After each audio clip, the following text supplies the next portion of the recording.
প্রেমের ঠাকুর প্রেমে বিলাতে এলো নদে রাধা প্রেমে গণ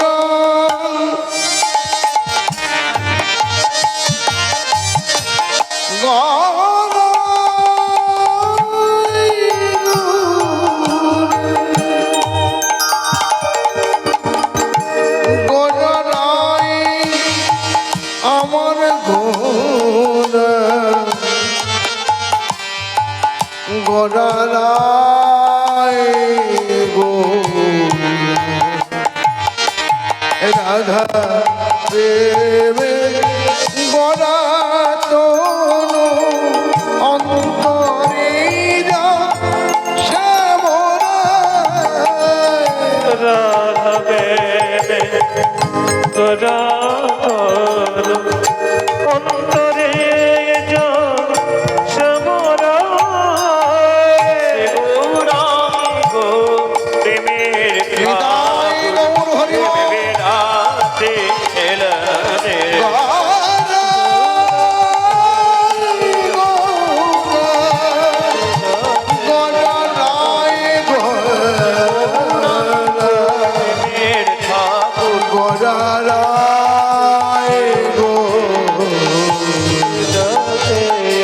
এলো নদী আমার গড়ার আমার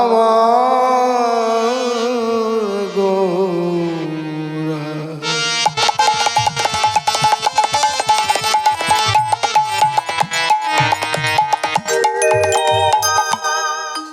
ভক্তিবতী মায়েরা, ভক্ত সমাজ, কীর্তন গানের প্রারম্ভে সকলেই সেই চরণে প্রণাম জানিয়েছি। যদি কোনো ভুল ত্রুটি হয় নিজ সন্তান জ্ঞান করে ক্ষমা করে নেবেন। আর যেগুলো ভালো জিনিস, আপনারা তো গ্রাম বাংলার মানুষ, কুলোর মধ্যে কি করি আপনারা পাছড়ে নেন, যেটা ভালো সেটা রেখে দেন, যেটা খারাপ সেটাকে বাদ দিয়ে দেন। আপনারা তাই করবেন। কানটাকে কুলো কান করবেন, চোঙা কান করবেন না। চোঙা কান কাকে বলে জানেন? এই ধরুন এইদিকে ঢুকালেন, এইদিকে বেরিয়ে গেল, চোঙা কান করবেন না। কানটা একটু কুলো কান করবেন। কুলো কান হলে কি হবে না, ভালো জিনিসটাকে নেবেন। আমি মানুষ, আমার মধ্যে ভালো মন্দ সবই আছে, আমি তো ভগবান নই। তাই যেটা ভালো সেটা নেবেন, যেটা খারাপ সেটা ফেলে দেবেন। রাধে রাধে। এখন আজকের যে লীলা বিষয়, সেই বিষয়ের নাম আপনারা সকলেই জানেন, সূর্য পূজা। কিন্তু ভগবান শ্রীকৃষ্ণের মন্দিরে সূর্য পূজা হবে কেন? চলুন আমরা সব কিছুই শুনবো। তত্ত্ব শুনবেন তো নাকি না শুধু লীলাটা শুনবেন? তত্ত্ব কথা শুনবেন। আচ্ছা, এই যে মেয়েগুলো আমার দিকে সব তাকাবি, যারা সিঁদুর পরে আছিস তারা বেশি করে আমার দিকে তাকাবি। আজ কিন্তু সিঁদুর নিয়ে লীলা, ঠিক আছে? সিঁদুরটা কি বস্তু আগে জানতে হবে তো। কেন সিঁদুর পরবি? ওরে বাবারে,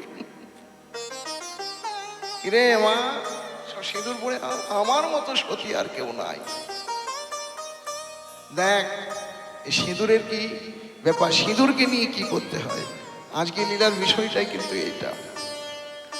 গৌরচন্দ্রিকা থেকে বলছেন, জয় রে গোরা শ্রী শচী নন্দন, মধ্যাহ্ন লীলার কথা প্রভু হইল স্মরণ। যিনি জগতের কর্তা, তার মধ্যাহ্ন লীলার কথা মনে পড়েছে।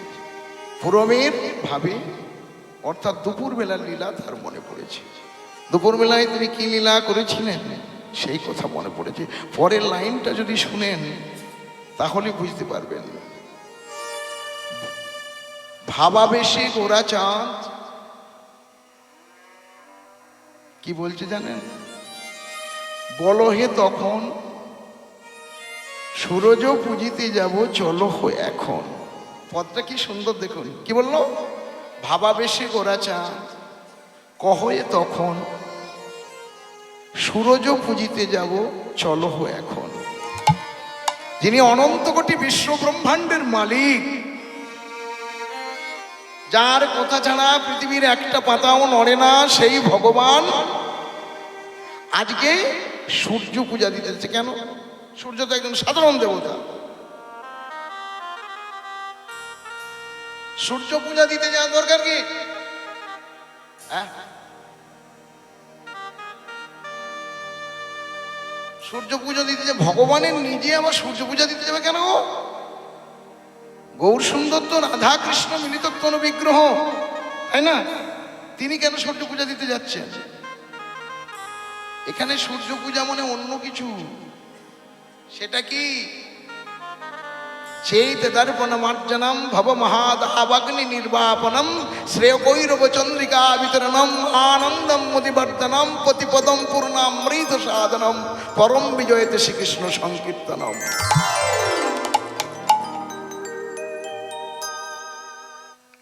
তার মানেটা আপনারা বুঝতে পারলেন না? পেরেছেন, অনেকে পেরেছেন, অনেকে পারেননি। আচ্ছা, আমাদের কাপড় জামা ময়লা হয়ে গেলে আমরা কি করি? সাবান দিই, সার্ফ দিই। কিন্তু আমাদের হৃদয়ের মধ্যে যে অনেক ময়লা জমেছে, মনের ময়লা কেমন করে যাবে? শাস্ত্রে আরেকটা কথা বললেন, অঙ্গার শতধৌতিন মলিনত্ব নমুচ্ছতে। অঙ্গার মানে কয়লা। কয়লাকে যদি 100 বার ধোয়া হয়, হ্যাঁ গো, কালো কালিটা যাবে? যাবে না। না, বুড়িমা কিন্তু সরল সাদা সিধে এরকম আপনাদের মতো 1 ঘটি দুধ নিয়ে এসছে, গ্রামের মানুষ তো 1 ঘটি দুধ নিয়ে এসে কয়লাটাকে দিয়ে আর খুব জোরে চেষ্টা করছে যদি সাদা করা যায়।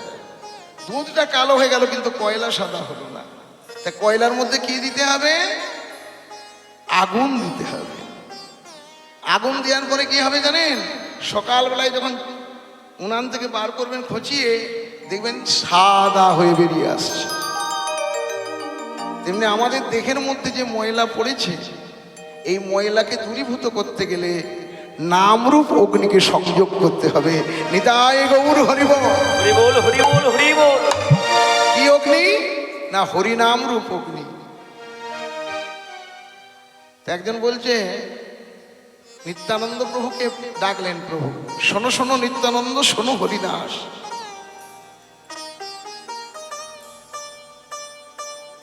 বলো প্রভু।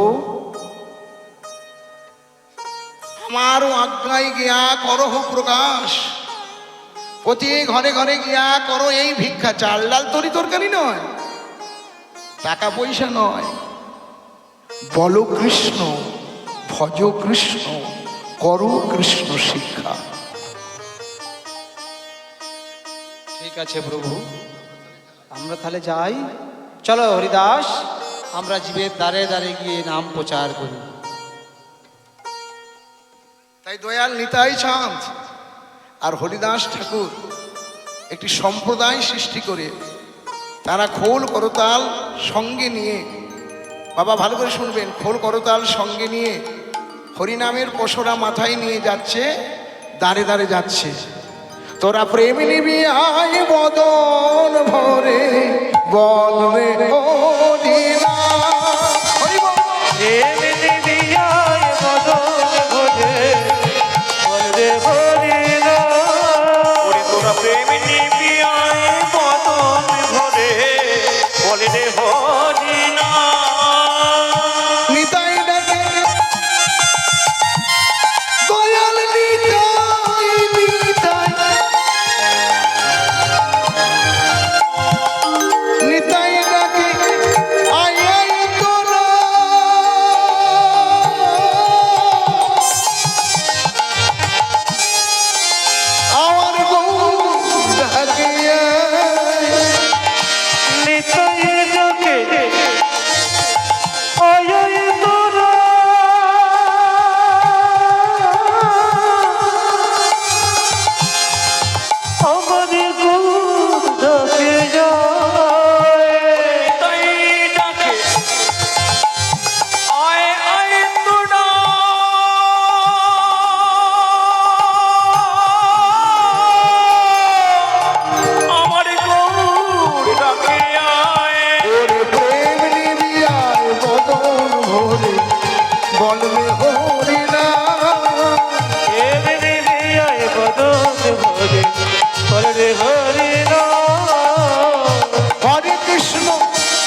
একজন কাছে এসে নিতাই চাঁদকে প্রশ্ন করছে, ঠাকুর আমরা নাম করব কেন?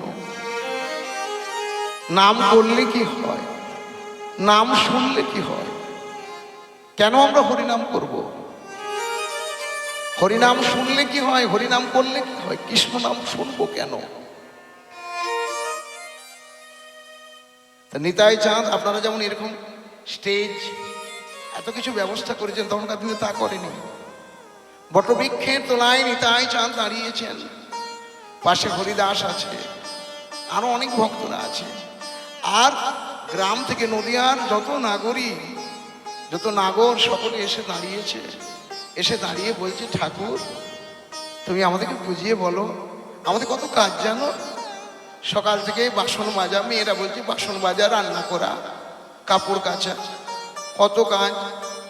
আগে টিভি ছিল, টিভি দেখতাম, এখন মোবাইল দেখি, এটাও একটা কাজ। ছেলে মেয়ে উভয়। তো করবো কখন হরিনাম? হরিনাম করার সময় নাই। আছে বাচ্চা ছেলেকে যদি জিজ্ঞাসা করেন, সে বলবে আই এম ভেরি বিজি, বলবে না? এবারে ভেবে দেখুন, এই যে আই এম ভেরি বিজি, এটা না ভেবে যদি আমরা বলি যে হরিনাম শুনলে কি হয়, হরিনাম করলে কি হয়, সেটা মনোযোগ দিয়ে আমাদেরকে শুনতে হবে। সেটা শুনবো কি করে একটু লক্ষ্য করুন। চলুন আমরা সেই নিতাই চাঁদ কি আখ্যান দিয়েছিল সেটা আমরা একটু শুনি। দয়াল নিতাই চাঁদ বলছেন, এক দেশের এক রাজা একটি হীরের আংটি তৈরি করেছিল। কিসের আংটি? হীরের আংটি। ভাবা যায়? তখনকার দিনে লাখ টাকা দাম, এখন কোটি। লক্ষ টাকা দামি আংটি পরে তার বাবা মা বেঁচে নেই, কাকে দেখাবে? স্ত্রীকে। রানীকে বলছে, রানী আংটিটা কেমন হয়েছে একটু বলো না। রানী বলছে, রানী তখন সেই গাছ আয়না আছে, বড় আয়না, সে আয়নার কাছে গিয়ে চুল আঁচড়ছিল, লিপস্টিক, তারপরে ফেলার লাভলি সব কি মাখে না, মাখছিল। তো সেই তাকে গিয়ে জিজ্ঞাসা করছে, রানী আংটিটা কেমন হয়েছে বলো। সে পিছন ফিরে না তাকিয়ে বলছে, হ্যাঁ গো আংটি কিনেছো, ভালো হয়েছে, কত দাম? বলে দাম লক্ষ টাকা। তাহলে ভালো হয়েছে। দেখলো না কিন্তু আংটি, না দেখেই বললো লক্ষ টাকা তার আংটি, আংটি আবার খারাপ হয়, ভালো হয়েছে। এখন দেখবেন কিছু কীর্তনিয়া আছে, লাখ টাকার কীর্তনিয়া,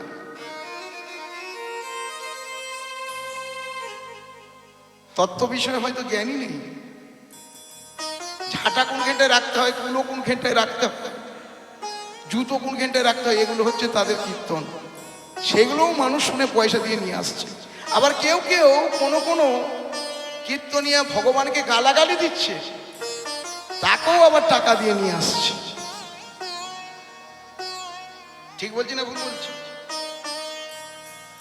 এই হলো আমাদের ব্যাপার। তো এখানে কি হলো? এই মা ভালো করে শোনো, হরিকথার সময় একদম আনমনা হবে না মা, তাহলে কিন্তু গুলিয়ে যাবে সব।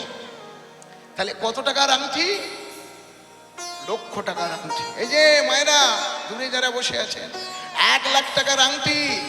রানী কিন্তু চেয়ে দেখলো না, রানী বলে উঠলো আংটিটা লক্ষ টাকা দাম, ভালো হয়েছে। এবার গিয়ে মন্ত্রীকে জিজ্ঞাসা করলো, মন্ত্রী কেমন হয়েছে? মন্ত্রী বলল, কত দাম প্রভু? লক্ষ টাকা। না দেখেই সেও বলল খুব সুন্দর, সেনাপতিও বলল, সকলেই বলল। কিন্তু অবশেষে ভালো করে শুনবেন, একজন চাকর, তার নাম কিন্তু হরি, চাকরটার নাম হরি। সেই চাকর প্রতিদিন রাজামশাইয়ের পদসেবা করে, রাজামশাইয়ের জন্য স্নান করার জল এনে দেয়, রাজামশাইয়ের সমস্ত সেবা কাজ করে। হরি তাকে জিজ্ঞাসা করছে, হ্যাঁ গো। রাজামশাই বলছে, হরি সবাই আংটির কথা বললো, তুই বলবি না? হুজুর আমি সামান্য চাকর বাকর মানুষ, নুন আনতে আমার পান্তা ভাত ফুরিয়ে যায়। আমার মতো মানুষের পক্ষে কি লক্ষ টাকা দামি আংটির কথা বলা যায়? আহা বল না। তবে আপনার হাতটা একবার দেখি। বাহ, আপনার হাতে তো আংটিটা দারুণ মানিয়েছে। বলে দাঁড়া দাঁড়া দাঁড়া দাঁড়া দাঁড়া, আমি 70 বছরের বুড়ো, আমার হাতে যদি আংটিটা মানায়, তুই 30 বছরের যুবক, না জানি তোর হাতে পরিয়ে দিলে কত না সুন্দর মানাবে। হুজুর, আমি সামান্য কর্মচারী, নুন আনতে আমার পান্তা ভাত ফুরিয়ে যায়। এখানে মানুষের পক্ষ কি লক্ষ টাকা দামি আংটি একদিনের জন্য সে পড়তে পারবে না। হরি বল, হরি কি বল। বললি কি বললি কি বললি আরেকবার বল। একদিনের জন্য পড়তে পারবে না বলে? বেশ, হাতটা পাক। হুজুর কি কি কি বলছেন? আরে হাতটা পাক, আঙুলটা বাড়া। নিজের আংটিটা খুলে নিয়ে সঙ্গে সঙ্গে আংটিটা পরিয়ে দিল। এ কি করলেন হুজুর? আপনি আমার হাতে লক্ষ টাকা দামি আংটি পরিয়ে দিলেন। আমি রাজা, আমার আদেশ পালন কর। তুই বললি না একদিনের জন্য পড়তে পারবি না, আজকের দিনের জন্য তোকে আংটিটা দিলাম। কালকে সকালে যখন কাজে আসবি, আংটিটা আমায় ফেরত দেবি। ভালো করে শুনবেন কিন্তু, ভাববেন না গৌর গোপাল ব্রহ্মচারী কীর্তন করছে। মোর মুখে বক্তা তুমি, সতা তুমি হয়। মানে আপনারা যে বসে আছেন, আপনারা যদি মনে করেন আপনি রাম, আপনি শ্যাম, আপনি মাধবী, আপনি যাদবী, ভুল কথা। সতাও কৃষ্ণ, বলছেন কৃষ্ণ। নিতাই গৌর উলুধ্বনি হরিধ্বনি। হরি বল, হরি বল, হরি বল। তাহলে এবার ঘটনাটা কি ঘটলো দেখুন। বলে উঠল, হুজুর কাল সকালে তাহলে এসে ফেরত দেব। হ্যাঁ। ওমা, এবার মায়েদেরকে বাবাদেরকে একটা কথা জিজ্ঞাসা করি। আপনারা সব নিজের কাজ সকালবেলায় উঠে স্নান, সকালবেলায় উঠে নিজের কাজ করেন তো? নিজের কাজ করা কি? ওই স্নান করা, হ্যাঁ, বাথরুমে যাওয়া ইত্যাদি, এগুলো নিজের কাজ? ওগুলো নয়। নিজের কাজটা কি? আপনারা যেমন কেউ কেউ বুঝতে পারেননি, আবার কেউ কেউ ইঙ্গিতে আকারে বোঝানোর চেষ্টা করছেন। পরিষ্কার করে বলি নাকি, হরি কিন্তু প্রতিদিন নিজের কাজ করে। নিজের কাজটা কি জানেন? একটু ভালো করে শুনুন।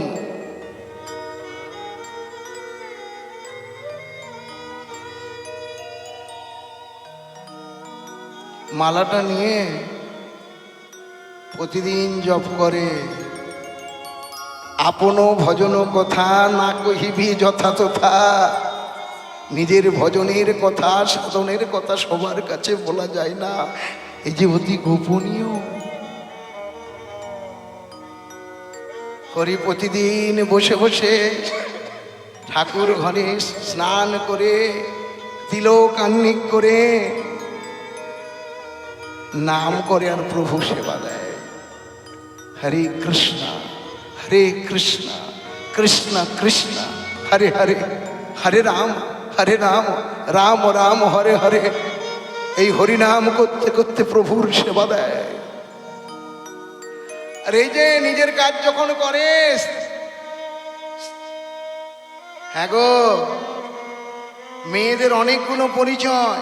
মায়েদের অর্ধাঙ্গিনী, স্ত্রী, জায়া, ভার্যা।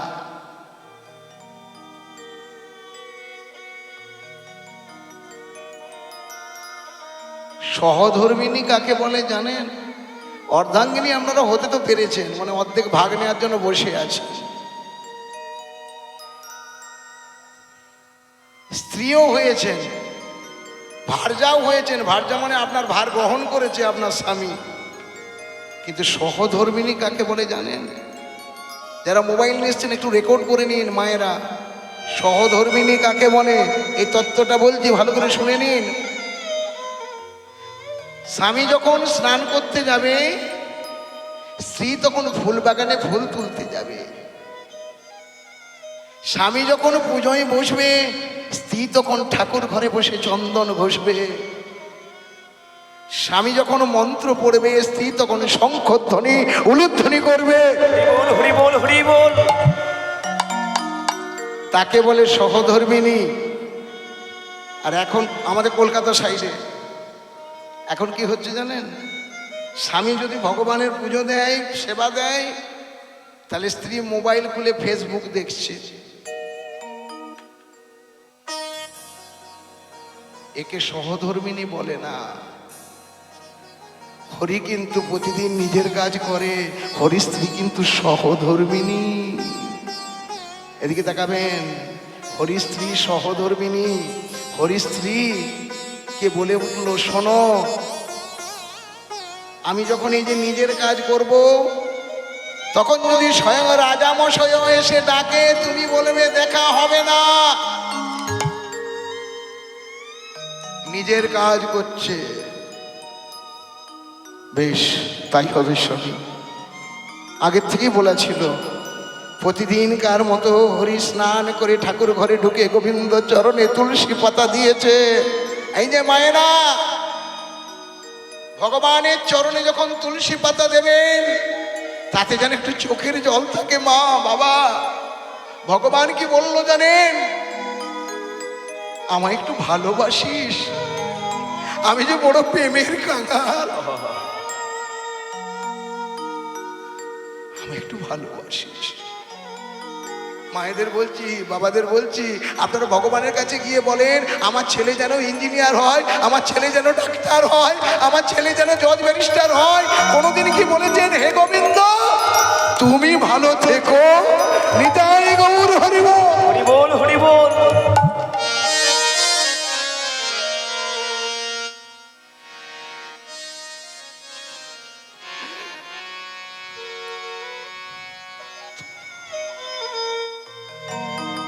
তুমি ভালো থেকো বলনি।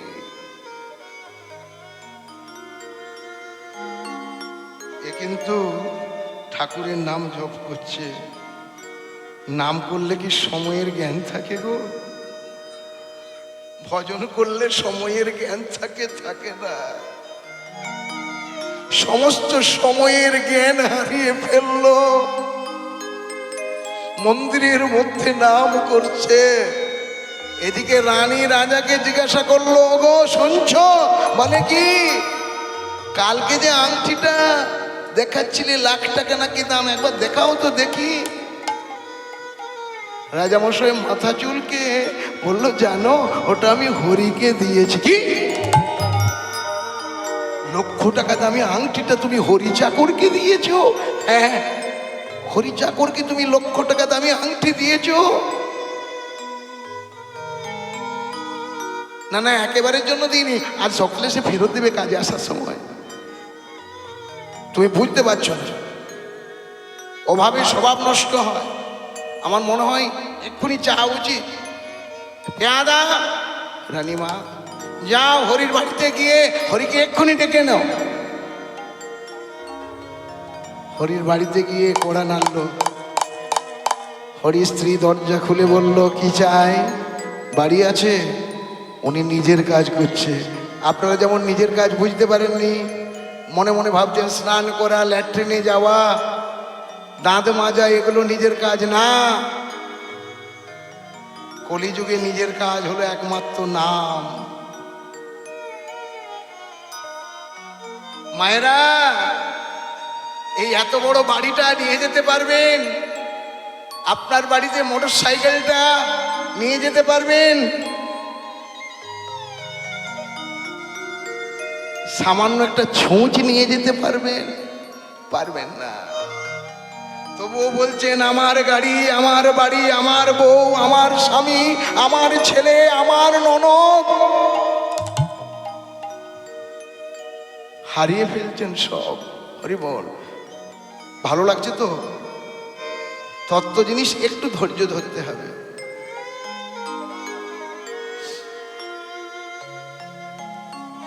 চাকর বাকর মানুষ নিজের কাজ কি বুঝবে? ফিরে গিয়ে বলল, উনি নিজের কাজ করছে, ওনার সঙ্গে দেখা হয়নি।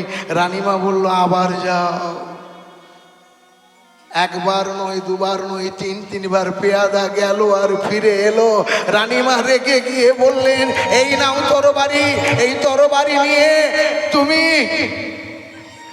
হরির গর্দানটা কেটে নিয়ে এসো।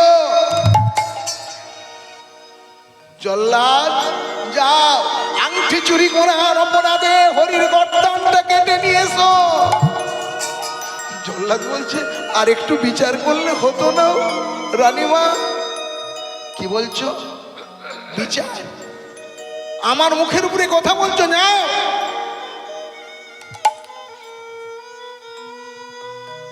এদিকে যাচ্ছে আর হরি চোখের জলে গোবিন্দকে ডাকছে,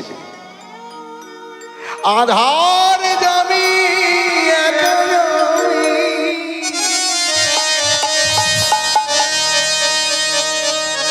খুঁজে গো তোমার,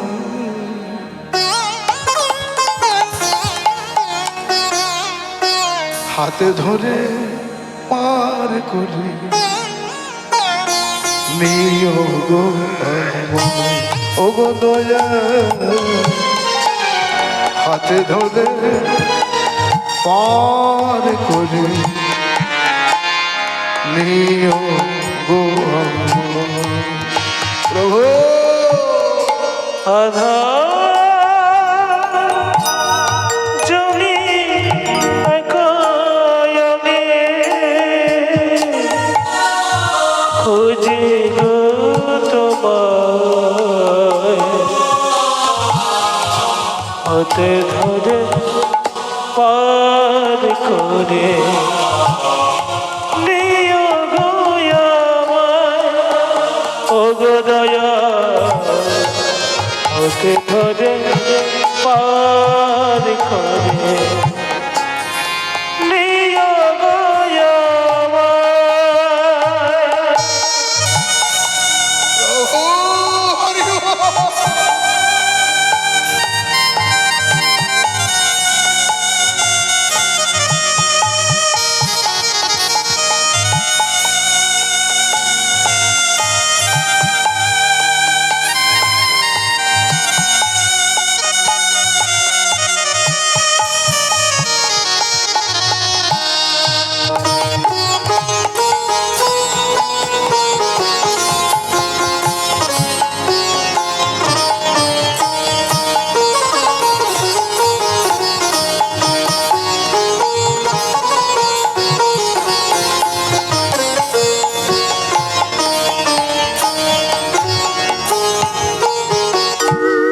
রাধার মন মদন মোহ,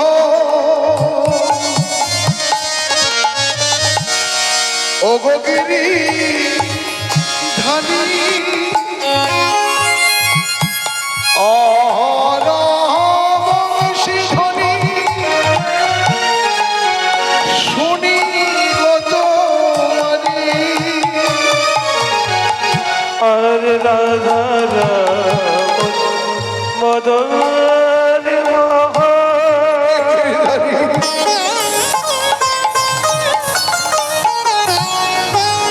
ও গো গিরি ধারি,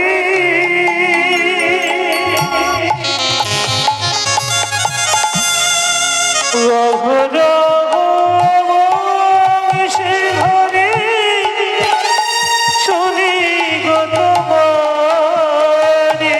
তোমার চরণে ভক্ত জনে, তোমার চরণে ভক্ত জনে, ওয়া চরণে ভক্ত জনে পায়ে যেন ছায়,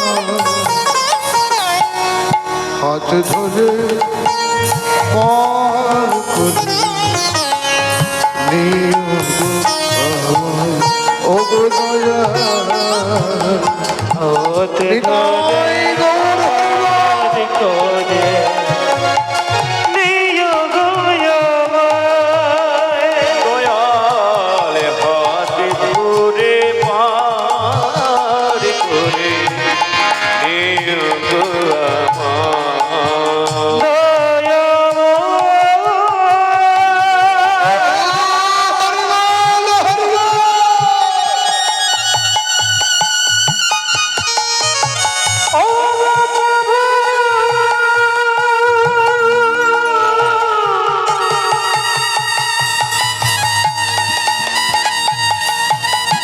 করুণা করু কৃপা করো দয়া করো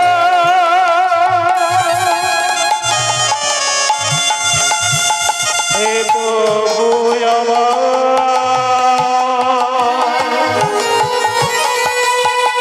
দয়া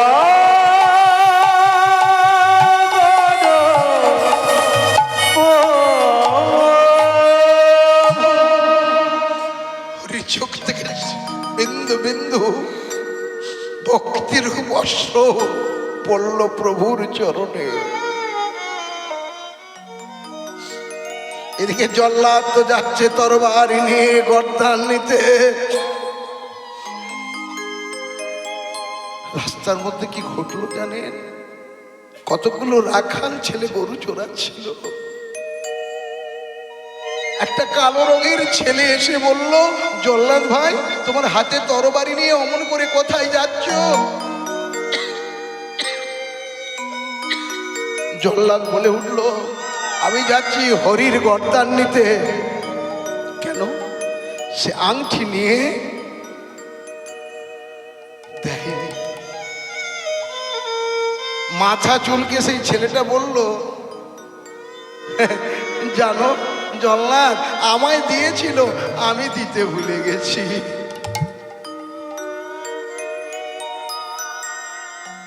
ধুতির কোঁচড় থেকে আংটিটা বার করে বলল, এ নাও, গিয়ে রাজাকে ফেরত দিবে। ছুটে গিয়ে রানীমাকে জল্লাদ বলল, এই নিন আপনার আংটি। দেখলে জল্লাদ, যেই তুমি তরবারি নিয়ে গেলে ভয়ে আংটি দিয়ে দিল, এর আগে দিচ্ছিল না। মনে হয় বাজারে বিক্রি করতে যাবে এই ভেবেছিল। যার যেমন ভাব তার তেমন লাভ। ঘটনাটা কি ঘটলো দেখুন। এদিকে হরির মালা জপ করা শেষ হয়ে গেছে, বিশ্রাম দিয়েছে মালাকে। মালাকে বিশ্রাম দিয়ে ঠাকুর ঘর থেকে যেই বেরিয়েছে, হরি স্ত্রী বলছে, ওগো শুনছো? বলে কি, একবার নয় দুবার নয় তিনবার পেয়াদা তোমায় ডাকতে এসেছিল। বুঝেছি, আংটিটা তার হাতেই আছে। এই বিষয় রূপে আংটিটা বিষয় তো নয়, টাকা পয়সা ধন দৌলত গাড়ি বাড়ি এগুলো বিষয় নয়, বিষ।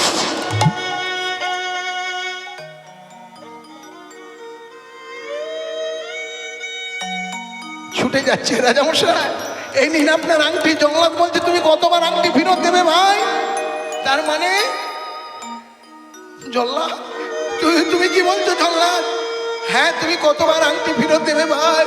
তুমি তো একবার আংটি ফেরত দিয়েছো। তার মানে আমি তোমার গর্দান নিতে যাচ্ছিলাম আংটি চুরি করার অপরাধে।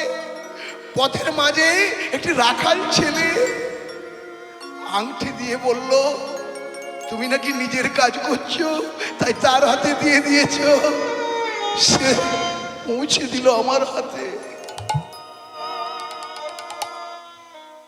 সে দেখছে আমার হাতেও আংটি, রাজার হাতেও আংটি।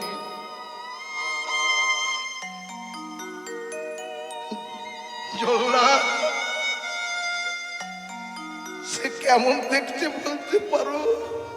কালো রঙে, তার পায়ে কি নুপুর ছিল? তার হাতে কি একটা বাঁশি ছিল? বলো না, বলো না জল্লাদ বাঁশি ছিল। জল্লাদ তোর পায়ে ধুলোগুলো দেবে জল্লাদ। গোবিন্দ বড়বালি।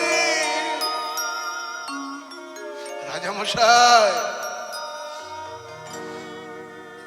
24 ঘন্টার মধ্যে 8 ঘন্টা আপনার ডিউটি করি, আর 1 ঘন্টা মাত্র আমার প্রভুকে ডাকি। সামান্য আংটির জন্য আপনি গর্দান নিতে পাঠালেন, আর আমার প্রভু যাকে 1 ঘন্টা ডাকি ঠিক মতো ডাকতে পারি না। সোনার গোলক বৃন্দাবনে পরিত্যাগ করে আমার মতো হতভাগকে বাঁচাতে এলো। আজ থেকে আর আপনার সেবা নয়, সেবা যদি করতে হয় প্রভু সেবা করব, নাম যদি করতে হয় প্রভুর নাম করব।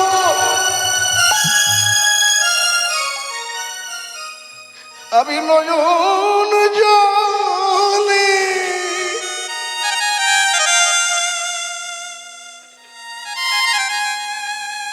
নয়ন জলে তোমার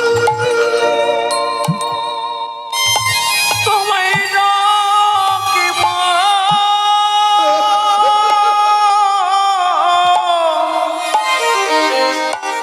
ও হে প্রভু হে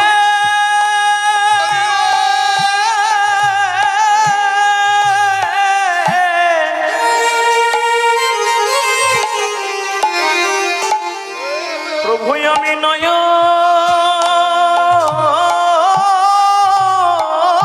জলে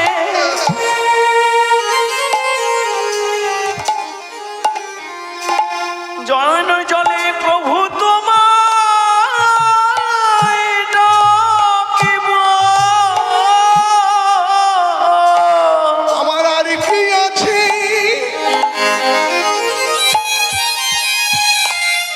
প্রভু তোমায় দেয়ার মতো আমি নয়ন জলে তোমায় না ডাকিব আমার আর কি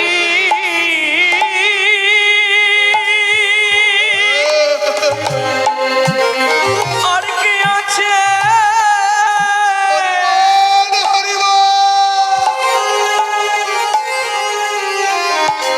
আমি কি আর দেব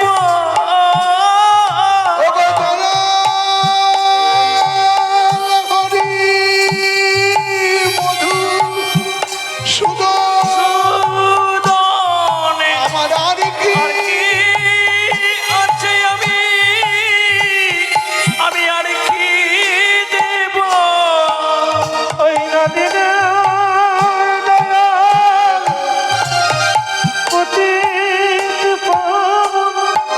আমার আর কি আছে দেবার মতো আমি নয়ন জলে চরণ ধোয়ে দেব আমি ওই চরণে নীলাম সদর নয়ন জলে চরণ ধোয়ে দেব আমার দেবার মতো কিছু নাই গো আমার আর কি আছে আমি আর কি দেব আমি নয়ন জলে চরণ ধোয়ে দেব আর কি আছে আর কি দেব নয়ন জলে হরি হরি বল। আর কি আছে আর কি দেব দেবার মতো কিছু নাই আর কি আছে আর কি দেব ওই চরণে নিলাম শরণ আমি নয়ন জলে তোমার চরণে ধোব প্রভু গো